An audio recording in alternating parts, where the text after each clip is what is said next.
ఇప్పుడు దాని మీద కంప్లీట్ ఇచ్చారా? ఏ డిమార్ట్ అసలు అది? నా గంగానగర్ గోల్నాక డిమార్ట్. ఇంత ముందు లాస్ట్ టైము రామంతపూర్లో కూడా జరిగినట్టుంది, వనసల్పురంలో కూడా అక్కడ మన మాదాపూర్లో ఉన్నది. సో ఈ చాలా జరుగుతున్నాయి, అవి బయటికి రావు చాలా వరకు. ఇప్పుడు ఒక సూపర్ మార్కెట్ పోయి ఒక పిల్లగాడు దొంగతనం చేసిండు అనుకో, అన్ని డిమార్ట్లలో దొంగతనం మొత్తం అమ్మినే జైలు చేస్తారు. మరి ఇలా నువ్వు తప్పు చేసినావు, అన్ని డిమార్ట్లలో జనాలకు నువ్వు ఏం మేలు చేస్తావు చెప్పు?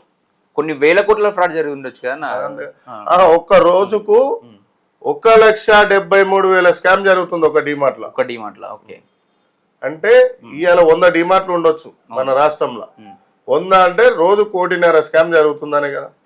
అంటే నాకు అక్కడ ఎంక్వైరీ చేసుకున్నాక 3 కిలోలకు 25 కిలోలు వేయడం ఏంది?